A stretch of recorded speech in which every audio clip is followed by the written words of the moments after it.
His polling isn't great. You know, when we look at the tracking by Ipsos Reuters on the approval rating of Joe Biden, you know, you check out this long-term trend, at least since he's been president. You know, as of February 23rd, 53% of Americans disapproved of his performance, while only 43% approved. And, you know, you can see looking at the trend line that at the beginning, you know, he had the honeymoon and his approval numbers were good, net positive. But Afghanistan derailed that, among other things, on the domestic agenda.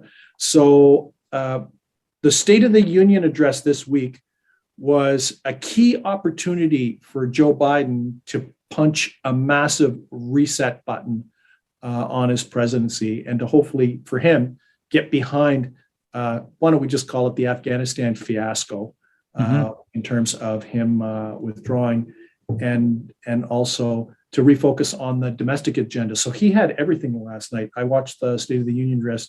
He obviously talked about the Russians and the response to the Russians and very strict and tough economic sanctions. He talked about inflation. He talked about gun control.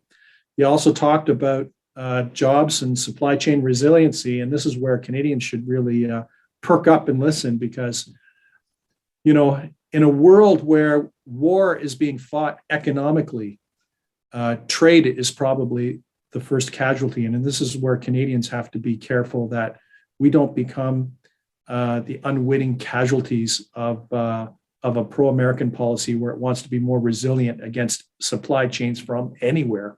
Mm-hmm. I mean, democratic governments have traditionally been this way. I think Republican governments seem to be more open to looser trade with Canada. As you pointed out, the Afghanistan withdrawal was a major issue for Biden, and I noticed he was, aside from NATO obligations, was very clear that he did not want to put American soldiers on the ground in Ukraine. Yeah, well, you know, the thing is he's lucky Ukraine isn't part of Europe or NATO, because well, the reality is if the Ukraine was part of NATO or Europe, the Russians would not. I do not believe the Russians would have invaded. They're in that they're kind of in the waiting room, right? They want to be part of Europe, you know, European entrance into the European Union for the Ukraine would basically be almost like a gateway to NATO protection.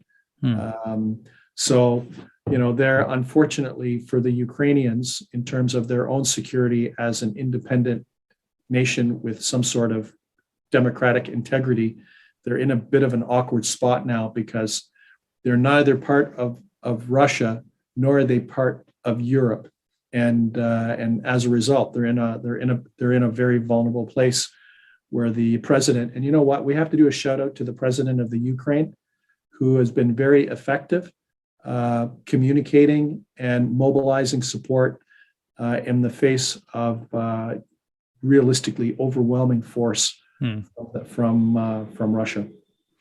So President Biden has been very forceful in his position against Russian President Vladimir Putin.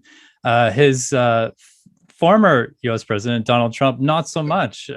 He's actually said some kind words about Putin. I mean, what's going on there with parts of the Republican Party? And I think Trump's going to backtrack a little bit, right? Because I don't think anybody wants to, you know, put on their social media feed selfies with Vladimir Putin. I'll tell you that much, because you know, Putin's become a four-letter word right now in terms of the international community.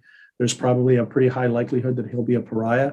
I think he's got to worry about whether there's any kind of blowback because, you know, it's one thing to invade a country and domestically in Russia to kind of have an invasion. And then, you know, if as a result of the invasion, your credit cards don't work, your money's being seized in other countries. If you have money in other countries, you can't use your electronic bus pass because Apple Pay has been turned off.